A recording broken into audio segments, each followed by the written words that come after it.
앞집 문이 열리던 그날 저는 직감했습니다. 뭔가 단단히 잘못되기 시작했다는 걸요. 남편이 시켜서 마지못해 반찬을 들고 찾아간 앞집이었어요. 문을 연 남자는 아내를 잃고 완전히 망가진 모습이었죠. 그런데 그 순간 그 남자의 시선이 제 몸에 와서 박혔습니다. 그건 슬픔에 잠긴 눈이 아니었어요. 남편이 버린 지 오래된 제 몸을 속속들이 꿰뚫어 보는 것 같았죠. 그때 죽은 진주 언니가 했던 말이 귀에 쟁쟁하게 울렸습니다. 우리 교수님은 아직도 힘이 얼마나 좋은지 몰라. 체력이 남달라서 나는 지금도 신혼 같다니까. 호호. 심장이 철렁 내려앉았어요. 남편한테는 여자 취급도 못 받는 50살짜리 아줌마가 지금 무슨 생각을 하는 걸까요? 하지만 어쩔 수가 없었어요. 저 남자의 눈빛과 언니의 그 말이 죽은 줄 알았던 제 안의 여자를 깨우고 있었으니까요. 남자가 반찬 그릇을 받으려 내민 손끝이 제 손등에 스치는 순간 온몸에 소름이 돋았습니다. 전기가 통한 것처럼 짜릿했거든요. 집으로 도망쳐 문을 잠그자마자 다리에 힘이 풀려 주저앉았어요. 2년 넘게 제 손길을 벌레 보듯 쳐내던 남편의 차가운 기억 위로 방금 전 남자의 뜨거운 손길이 선명하게 되살아났습니다. 미쳤어. 진짜 미쳤나봐. 하지만 이대로 굶어 죽느니 독이 든 사과라도 베어 물고 싶었습니다.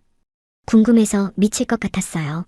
진주 언니를 매일 밤 안아줬다는 저 남자의 힘이란 대체 뭘까? 상상만으로도 아랫도리가 축축하게 젖어왔으니까요. 지금부터 본격적으로 그 사연을 들려드리겠습니다. 제 이름은 김수연, 올해 50살이에요. 사람들은 강남의 좋은 아파트에 사는 저를 보고 사모님이라고 부르죠. 남편의 와이셔츠는 늘 빳빳하게 다려놓고 아이들 식단은 영양 맞춰 챙기고 계절이 바뀔 때마다 집안 분위기를 바꾸는, 겉으로 보면 제 삶은 모든 게 완벽해 보일 거예요. 결혼한 지도 벌써 23년이나 됐네요. 제가 25, 한창 예쁠 나이에 5살 많은 남편을 만나 2년 연애하고 결혼했어요. 이 사람이 내 인생의 첫 남자이자 마지막 남자겠구나. 그렇게 믿었죠. 저도 원래는 직장에 다녔어요. 아이 낳고 잠깐 쉬었다가 다시 일하러 나갔는데 몸 쓰는 일이라 정말 힘들더라고요. 퇴근하고 집에 오면 녹초가 된 몸으로 애 보고 살림까지 하는 게 매일 전쟁 같았거든요. 여보, 그냥 그만둬. 내가 당신까지 고생시키려고 돈 버는 거 아니잖아. 그때 남편의 그 말은 정말 고마웠어요. 남편 사업도 자리를 잡아가던 때였고 사실 남편도 제가 일 때문에 힘들어하는 걸 안쓰러워했거든요. 그렇게 저는 제 이름이 적힌 사원증을 내려놓고 아내와 엄마라는 이름으로 살기 시작했어요. 남편 사업은 정말 잘 됐어요. 우리는 더 크고 좋은 집으로 이사했고 아이들은 남부럽지 않게 가르쳤죠. 백화점 VVIP 라운지에서 친구들과 커피 마시는 제 모습을 보며 부러워하는 사람들도 많았을 거예요. 저 역시 이 정도면 성공한 인생이지, 행복한 거야 라고 스스로를 다독이며 살았고요. 그런데 언제부터였을까요?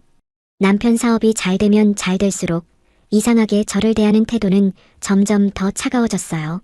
아이들이 커서 제 손이 덜 필요해질 무렵부터 남편은 저를 집에서 노는 사람 취급하기 시작하더라고요. 오늘 아침에도 그랬어요. 골프 약속에 나가는 남편 옷을 챙겨주며 배웅하는데 툭 하고 한마디 던지는 거 있죠. 오늘 하루 종일 또 뭐하게? 소파랑 한몸 돼서 TV나 보겠지. 청소도 하고 장도 봐야죠. 저녁엔 당신 좋아하는 갈비찜도 하려고요.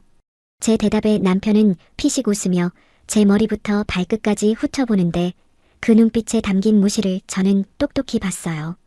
그게 일이냐? 내가 벌어다주는 돈으로 편하게 사는 게 당신 일이잖아. 어휴, 팔자 좋다. 쾅! 현관문이 닫히는 소리에 심장이 쿵 내려앉았어요. 팔자 좋다는 그 말은 제가 아이들을 키우고 이 가정을 지켜온 지난 23년의 세월을 한순간에 아무것도 아닌 것으로 만들어버리는 비수 같았거든요. 저녁 식탁은 조용한 전쟁터나 다름없었어요.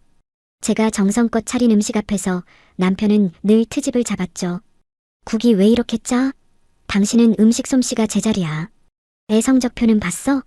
집에 있으면서 애들 관리나 제대로 좀 해. 그것도 못하나? 무슨 말을 하고 싶어도 입을 여는 순간 더 심한 말이 돌아올 걸 알기에 그냥 입을 닫아버렸어요. 침묵만이 우리 집의 평화를 지키는 방법이었으니까요. 가장 비참해지는 건 밤이었어요. 저희 부부 관계가 없어진 지 벌써 2년이 넘었네요. 처음엔 피곤해서 그런가 보다 했는데 이젠 제가 여자로서 아무런 매력이 없다고 말하는 것 같아 비참했어요. 어느 날 밤 정말 큰 용기를 내서 남편 팔에 기댔는데 귀찮다는 듯 제 손을 쳐내며 돌아눕더라고요. 아, 피곤해. 잠 좀 자자. 돌아누운 남편의 등은 세상에서 가장 차갑고 단단한 벽처럼 느껴졌어요. 어둠 속에서 소리 없이 눈물을 삼켰죠. 여자로서의 수치심, 사람으로서의 모멸감, 이 크고 좋은 아파트에 저 혼자 덩그러니 남겨진 기분이었거든요. 가까운 친구들에게 힘들다고 털어놓아도 돌아오는 대답은 늘 비슷했어요. 수연아, 너 배부른 소리 한다.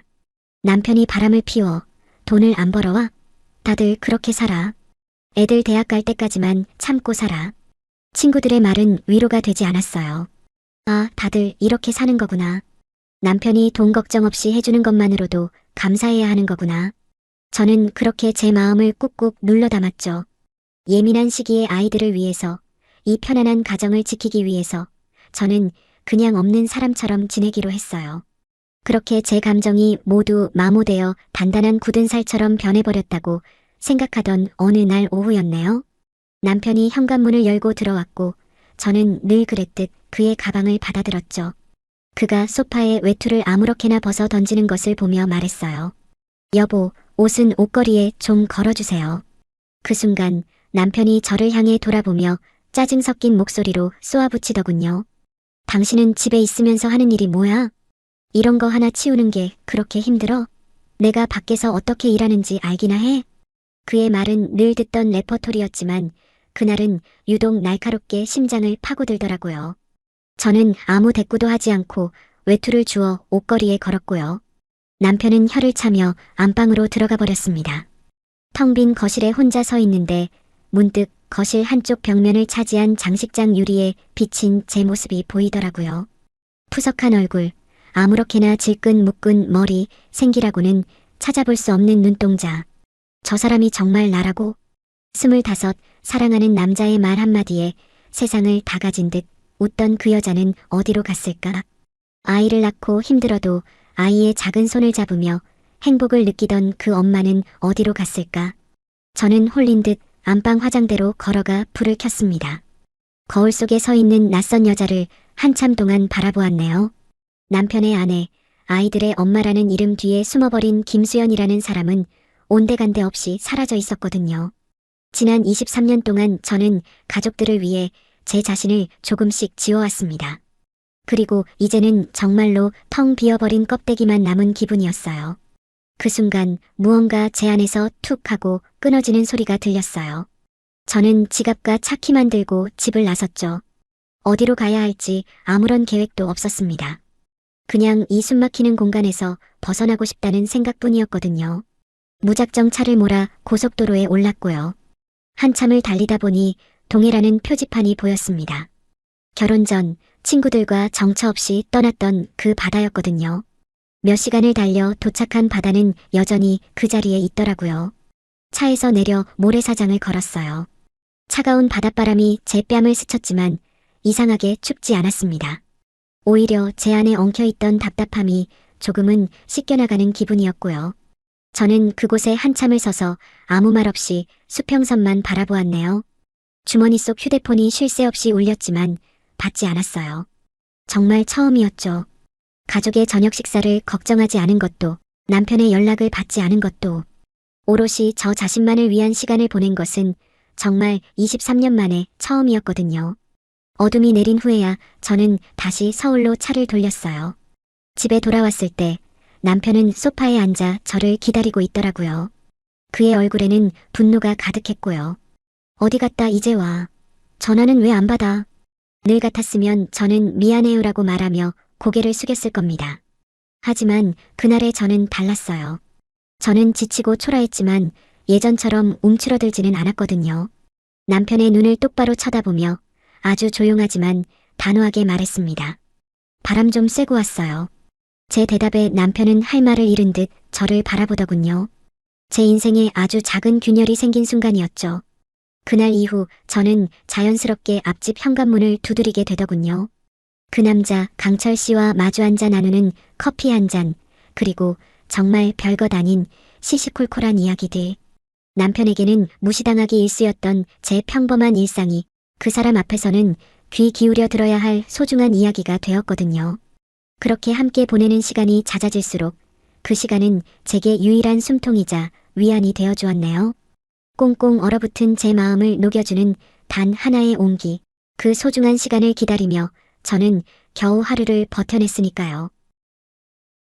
저희 앞집에는 정년 퇴직하신 이강철 교수님이 혼자 사세요. 5년 전 인상 좋으신 아내분과 함께 이사 오셨을 때부터 저희 가족과 가깝게 지냈어요. 저는 교수님 아내인 진주 언니를 참 좋아하고 따랐거든요. 동네 언니 동생으로 지내며 속 깊은 이야기를 나눌 만큼 가까워졌고요. 두 분이 다정하게 지내는 모습을 보는 건 늘 제게 작은 위안이었습니다. 하지만 2년 전 진주 언니가 갑작스럽게 세상을 떠나면서 모든 게 변했네요. 제 세상의 한쪽이 무너져 내리는 기분이더라고요. 늘 온화했던 강철 씨는 아내를 잃은 슬픔에 완전히 무너져 내렸어요. 세상과 담을 쌓고 집안에만 틀어박혔고 마주칠 때마다 보이던 단정한 모습은 온데간데 없이 사라졌습니다. 남편은 그런 강철 씨를 안쓰럽게 여겼어요. 그리고 늘 그랬듯 제게 역할을 주더군요. 앞집 어른 혼자 되셔서 쓸쓸하시겠다. 당신 시간 많잖아. 반찬이라도 좀 갖다 드리고 말벗도 해드려. 시간 많잖아. 남편이 저를 집에서 노는 여자 취급하며 던지는 그 말은 늘 비수 같았지만 이상하게 그날은 그 말이 제게 주어진 새로운 일처럼 느껴지더라고요. 저는 기꺼이 그러겠다고 했죠. 처음엔 정말 딱한 이웃, 그리고 제가 좋아했던 진주 언니의 남편을 돕는다는 순수한 마음뿐이었거든요.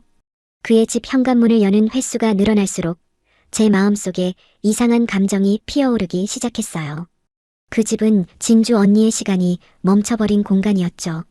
저는 언니의 흔적을 차마 지우지 못하고 먼지만 쌓여가는 집을 말없이 치우고 텅 빈 냉장고를 채워드렸고요. 처음엔 그저 고맙다는 말만 하시던 강철 씨가 어느 날부터인가 제가 청소하는 동안 조용히 말을 걸어오시더군요. 돌아가신 아내와의 추억, 젊은 시절 교수로서 강단에 섰던 이야기들. 그가 들려주는 세상은 늘 아이들 학원과 저녁 메뉴에 갇혀 살던 제게는 신선한 충격이었어요. 저도 모르게 그의 이야기에 푹 빠져들었고 제 이야기도 털어놓게 됐죠. 남편과의 지루한 일상 같은 것들이요. 그는 제 평범한 이야기에도 진심으로 귀 기울여 주었고 따뜻한 눈빛으로 저를 바라봐 주더라고요. 남편과 이런 대화를 나눠본 기억은 까마득했거든요. 강철 씨와의 시간은 제게 유일한 숨통이었습니다. 앞집에 가는 동안 저는 누구의 아내, 누구의 엄마가 아닌 그냥 수연이라는 한 여자로 있을 수 있었으니깐요. 그리고 그는 저를 여자로 봐주었습니다. 수연 씨. 그가 제 이름을 부를 때면 늘 꿀을 바른 듯 달콤했어요. 남편은 제 이름을 부른 지가 언제인지 기억조차 나지 않았거든요. 늘 어이, 당신, 혹은 애들 엄마였으니까요. 어느 날 제가 만든 장조림을 들고 그의 집에 갔을 때였어요. 수연 씨, 오늘따라 얼굴이 더 환하네요. 무슨 좋은 일이라도 있어요? 아니에요. 그냥 날이 좋아서요. 저는 저도 모르게 얼굴을 붉혔어요. 50살의 나이에 칭찬 한마디에 심장이 뛰는 제 자신이 낯설었죠. 또 다른 날 청바지에 흰 티셔츠를 입고 나섰을 때 복도에서 마주친 그는 제 위아래를 찬찬히 훑어보더니 말했어요. 이야, 수연 씨는 오태가 나네. 청바지가 참 잘 어울려요. 그의 시선은 조금 노골적이었지만 불쾌하지 않더라고요. 오히려 잊고 있던 여성성을 일깨우는 짜릿한 자극이었죠. 남편은 제가 새 옷을 사 입어도 미용실에 다녀와도 단 한 번도 알아봐 준 적이 없었거든요. 그의 무관심 속에서 저는 여자의 길을 포기한 지 오래였습니다. 하지만 강철 씨는 제 머리 스타일이 바뀐 것, 립스틱 색깔이 달라진 것까지 알아봐 주었어요. 수연 씨는 언제 봐도 참 곱네요. 그의 칭찬은 가랑비처럼 제 마른 마음에 스며들었습니다. 남편이 저를 무시하고 멀리할수록 강철 씨를 향한 제 마음은 걷잡을 수 없이 커져만 갔어요. 한 번은 거실에서 차를 마시며 이야기를 나누다가 그가 짓궂은 농담을 건넸어요. 수연 씨, 내 이름이 왜 강철인 줄 아세요? 왜요? 튼튼하시라고 부모님이 지어주셨나 보죠. 제 대답에 그는 음흉한 웃음을 지으며 제 눈을 똑바로 쳐다보더라고요. 우리 집안이 대대로 남자들이 힘이 장사예요. 조상 중에 무관 출신도 많고 친척 중에도 운동선수나 군인이 많죠. 이름 따라간다고 허. 그의 눈빛과 말투는 명백한 도발이었어요. 저를 여자로 의식하고 있다는 신호였죠. 순간 제 머릿속에 진주 언니의 목소리가 스쳐 지나갔습니다. 언니는 살아생전 친구처럼 제게 부부 사이의 은밀한 이야기를 털어놓곤 했거든요. 우리 교수님은 아직도 힘이 얼마나 좋은지 몰라. 체력이 워낙 유별나서 나는 아직도 신혼처럼 지낸다니까. 호호. 그때는 그저 언니의 팔불출 같은 자랑이라 생각하고 웃어넘겼습니다. 하지만 지금 제 앞에서 음흉한 미소를 짓는 저 남자를 보니 걷잡을 수 없는 호기심이 일었어요. 궁금해졌습니다. 얼마나 체력이 좋기에 저 음흉한 눈빛은 나를 정말 여자로 느끼고 있다는 거겠지. 그날 이후 저는 강철 씨를 볼 때마다 다른 상상을 하기 시작했네요. 그의 다부진 어깨, 제 손을 스쳐 지나갈 때 느껴지는 단단한 팔뚝, 낮은 목소리. 모든 것이 제게 남자로 다가왔습니다. 남편에게서 받지 못하는 위로와 인정을 그에게서 받고 싶어졌습니다. 아니, 그 이상의 것을 갈망하게 되었죠. 며칠 뒤 비가 추적추적 내리는 오후였어요. 저는 부침개를 부쳐 그의 집으로 향했습니다. 어이구, 이런 날 어떻게 알고 또 맛있는 걸 해오셨네. 그는 반갑게 저를 맞으며 현관문을 활짝 열었습니다. 그 순간 그의 집안에서 희미하게 나던 진주 언니의 향기가 아닌 갓 샤워를 마친 남자의 샴푸 냄새와 스킨 향이 훅 끼쳐왔습니다. 그는 편안한 반바지에 티셔츠 차림이었고 제 마르지 않은 머리카락에서는 물기가 뚝뚝 떨어지고 있었죠. 막걸리라도 한잔해야겠는데. 수연 씨도 한잔하시겠어요? 네, 좋아요. 우리는 식탁에 마주 앉아 막걸리를 마셨습니다. 빗소리를 들으며 나누는 대화는 평소보다 더 깊고 솔직해졌어요. 취기가 오르자 저는 그동안 남편에게 쌓였던 서름을 조금 털어놓았습니다. 그는 아무 말 없이 제 이야기를 들어주다가 테이블 위로 손을 뻗어 제 손등을 부드럽게 감쌌어요. 그동안 많이 외로웠겠네요. 그의 따뜻한 손길과 위로의 말 한마디에 제 눈에서 눈물이 왈칵 쏟아졌습니다. 23년 동안 꾹꾹 눌러왔던 제 속마음을, 제 서름을 처음으로 누군가에게 보인 날이었으니까요. 그리고 그는 제 눈물을 탓하거나 외면하지 않고 그저 말없이 닦아주었죠. 그날을 기점으로 모든 게 달라졌어요. 단순한 호기심이나 설렘이 아니었어요. 그를 향한 제 마음은 둑이 터진 강물처럼 걷잡을 수 없이 커져만 갔습니다. 이제 그는 제게 그냥 좋은 이웃이 아니었거든요. 차가운 집으로 돌아가기 전 잠시 기댈 수 있는 유일한 사람이 되어버렸죠. 남편이 제게 주지 못했던 따뜻한 눈빛과 다정한 위로, 그리고 무엇보다 저를 여자로 바라봐주는 그의 시선에 저는 속수무책으로 빠져들고 있었어요. 진주 언니에게 들었던 그의 힘에 대한 궁금증은 이제 그를 남자로서 온전히 느끼고 싶다는 강렬한 욕망으로 변해가고 있었네요. 모든 것은 11월의 어느 쌀쌀한 오후에 시작되었어요. 그날도 저는 반찬을 핑계로 앞집 강철 씨의 집으로 향했거든요. 그는 유독 힘이 없어 보였어요. 텅 빈 눈으로 창밖을 보던 그가 나지막이 은졸이더라고요. 이제 사는 게 아무 의미가 없어. 그의 낮은 목소리에 제 심장이 쿵 내려앉았어요. 저는 그의 곁으로 다가가 기운 내시라며 앙상한 어깨를 감쌌죠. 바로 그 순간 그가 제 손을 잡았습니다. 거칠지만 따뜻한 그의 손이 제 손을 감쌌을 때 놀랍게도 저는 그 손을 뿌리치지 않았어요. 어쩌면 기다렸다는 듯이 제 손을 그의 손에 맡겼거든요. 어색한 침묵 속에서 우리는 한참을 서로의 눈만 바라봤네요. 그의 눈 속에는 아내를 잃은 남자의 깊은 외로움이, 제 눈 속에는 남편에게 버림받은 여자의 공허함이 담겨 있었고요. 그것은 연민을 넘어선 두 외로운 영혼의 처절한 공명이었죠. 그가 제게 천천히 다가왔을 때 저는 눈을 감았어요. 그의 입술이 닿는 순간 지난 23년간 단단히 걸어 잠갔던 제 마음의 빗장이 산산조각 나는 소리가 들렸거든요. 그것은 폭력이 아니었어요. 거부할 수 없는 이끌림이었고 말로는 다 할 수 없는 서로를 향한 위로였습니다. 그날 집에 돌아온 저는 제정신이 아니었어요. 거울에 비친 제 얼굴은 열에 들뜬 소녀처럼 붉게 상기되어 있더라고요. 남편이 퇴근해서 어디 아파?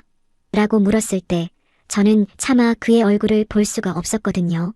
남편을 속였다는 죄책감, 생전 처음 느껴보는 격렬한 감정에 대한 혼란, 그리고 이 위험한 비밀을 평생 안고 가야 한다는 두려움에 심장이 터질 것 같았어요. 그날 밤 저는 결혼하고 처음으로 남편을 밀어냈죠. 제 자신이 너무 더럽게 느껴져 그의 손길을 견딜 수가 없었으니까요. 며칠을 앓고 나서 모든 걸 제자리로 돌려놓자고 다시 착한 아내와 좋은 엄마로 돌아가야 한다고 수백 번 다짐했네요. 억지로 웃으며 남편을 대하고 의무처럼 잠자리를 받아들이기도 했어요. 하지만 제 몸은 남편 곁에 있었지만 제 마음과 영혼은 이미 복도를 건너 앞집으로 향하고 있었거든요. 결국 저는 다시 그에게로 갔습니다. 한번 무너진 둑은 걷잡을 수 없더라고요. 그날은 작정하고 찾아갔죠. 아이들을 학교에 보내고 가장 예쁜 원피스를 꺼내 입었습니다. 립스틱도 평소보다 짙게 발랐고요. 초인종을 눌렀을 때 문을 연 그는 제 모습을 보고 잠시 말을 잃더군요. 수연 씨 오늘 정말 아름답네요. 그의 집으로 들어서는 순간 우리는 그 어떤 말도 필요 없었고요. 그의 품에 안겼을 때 저는 지난 세월 동안 잊고 살았던 여자로서의 제 자신을 되찾았어요. 25, 제 인생의 첫 남자였던 남편과의 잠자리는 늘 의무와 습관의 연장선이었거든요. 아이를 갖기 위한 행위였고 아내의 도리를 다하는 과정이었죠. 그 안에는 어떤 기쁨도 설렘도 없었고요. 하지만 강철 씨는 달랐어요. 그는 제게 완전히 새로운 세계를 열어주었죠. 그의 모든 손길은 조심스러웠지만 능숙했고 저를 한 송이 귀한 꽃처럼 다루더라고요. 그는 제 몸이 원하는 것이 무엇인지, 제 몸이 어떤 언어로 말하는지를 알고 있는 사람 같았어요. 남편과의 관계가 비교조차 되지 않을 만큼 아찔하고 황홀한 경험이었거든요. 그는 제 안의 모든 감각을 깨웠고 저는 50살의 나이에 비로소 여자로 태어난 기분이었네요. 그 하룻밤 이후 저는 그에게 완전히 중독되었어요. 아이들을 보내고 난 오전 시간은 온전히 우리 둘만의 것이 되었죠. 남편에게 들킬까봐 휴대폰은 일부러 집에 두고 나왔고요. 세상과 단절된 그의 집에서 우리는 서로를 탐닉했습니다. 그의 품에 안겨 있을 때면 저는 남편의 경멸과 무관심으로 생긴 마음의 상처들을 잠시나마 잊을 수 있었으니까요. 그렇게 아슬아슬한 미래를 이어가던 어느 날 결국 올 것이 오고야 말았어요. 오전 10시 반 저는 늘 그랬듯 그의 집으로 향했죠. 그리고 잠시 뒤 지옥의 문을 두드리는 소리처럼 초인종이 울렸어요. 남편이었습니다. 온몸의 피가 차갑게 식는 것 같았네요. 숨막히는 정적 속에서 저희 둘은 숨소리조차 내지 못했고요. 얼마나 지났을까 초인종 소리가 멎었습니다. 저는 이제 모든 게 끝났다는 것을 직감했죠. 떨리는 손으로 옷을 챙겨 입고 그의 집을 나섰습니다. 그리고 복도 건너편 저승사자처럼 차가운 얼굴로 저를 기다리고 있는 남편과 마주했어요. 안방으로 끌려 들어와 왜 그 집에서 나오냐고 묻는 남편의 목소리는 칼날처럼 차가웠거든요. 청소해드렸어요. 제 입에서 나온 변명은 너무나 초라하고 가여웠네요. 짝! 하는 소리와 함께 제 뺨이 돌아가더라고요. 결혼하고 23년 만에 처음으로 맞아보는 손찌검이었죠. 불타는 듯한 뺨의 고통보다 제 모든 비밀이 발가벗겨진 듯한 수치심과 공들여 쌓아온 제 세계가 무너져 내리는 절망감이 더 컸으니까요. 눈물이 핑 돌았고 하늘이 무너지는 것 같았어요. 남편은 그동안 쌓아두었던 모든 의심을 맹수처럼 쏟아내더군요. 저는 더 이상 버틸 힘이 없었고요. 그분이 갑자기 달려들었어요. 제가 힘이 없어서 어쩔 수가 없었어요. 저는 남편의 품에 안겨 서럽게 울부짖었네요. 그동안 남편이 저를 가둬두었던 세상 물정 모르는 순진한 아내라는 이미지를 방패 삼아 제 추악한 진실을 감추기 위한 마지막 발악이었던 거죠. 며칠 뒤 남편은 강철 씨를 집으로 불렀어요. 거실 소파에 세 남자가 마주 앉은 그 시간은 지옥 그 자체였죠. 남편은 얼음장 같은 목소리로 물었습니다. 그래서 사실대로 말해봐. 당신이 이 여자 덮친 거 맞아? 저는 고개를 숙인 채 입술만 깨물었어요. 그때였어요. 강철 씨가 제 손을 꼭 잡으며 나지막하지만 단호하게 말하더군요. 아닙니다. 저희 서로 사랑하는 사이입니다. 그의 말에 저는 고개를 들었습니다. 그리고 남편을 똑바로 쳐다보며 말했죠. 맞아요. 저희 서로 합의하에 만났어요. 바람 맞아요. 그 순간 제 마음속 모든 두려움이 사라졌어요. 남편은 잠시 말이 없더니 이내 차갑게 웃으며 말하더군요. 알았어. 이혼하자. 모든 것은 생각보다 간단하게 끝났습니다.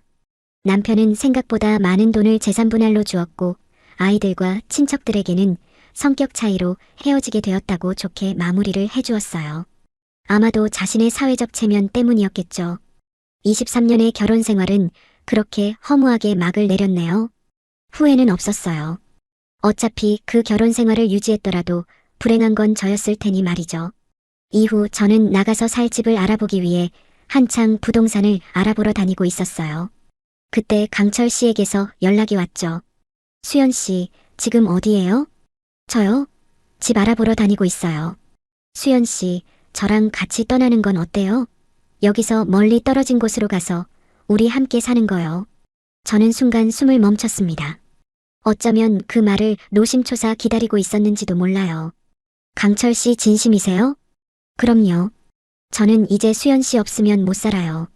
앞으로는 제가 수연 씨 책임질게요. 평생 행복하게 해줄게요. 전화기 너머로 그의 진심 어린 목소리가 들려왔습니다. 눈물이 왈칵 쏟아졌어요. 강철 씨 사랑해요. 저도요. 수연 씨를 너무너무 사랑해요. 우리는 강남을 떠나 청라에 새로운 보금자리를 마련하고 함께 살고 있습니다. 아침에 눈을 뜨면 그가 옆에 있고 함께 장을 보고 저녁을 만들어 먹는 평범한 일상. 하지만 제게는 꿈에도 그리던 행복이었죠. 여자의 행복이란 어쩌면 아주 단순한 게 아닐까 싶어요. 누구의 아내, 누구의 엄마가 아니라 한 여자로서 온전히 사랑받는 것. 그거 하나면 충분하더라고요. 그리고 얼마 전 예전 동네 친구를 통해 전 남편에 대한 소문도 들려왔네요. 제가 여자로서 멀리 느껴지고 그가 저를 무시하기 시작했던 그때 남편도 이미 젊은 여자와 바람을 피우고 있었다는군요. 어쩌면 그도 새로운 인생을 살고 싶어서 일부러 제가 이혼을 결심하게끔 모든 상황을 만들었을지도 모른다는 생각이 들었어요. 참, 인생이란 게 덧없네요. 그 지옥 같던 시간들이 결국 저를 이곳, 진짜 행복이 있는 자리로 이끌어 주었으니까요. 저는 제 손으로 모든 것을 제로 만들어버렸다고 생각했지만 어쩌면 그건 새로운 시작을 위한 불꽃이었는지도 모르겠습니다. 돌아갈 수 없겠죠. 저는 제 손으로 모든 것을 제로 만들어버렸으니까요.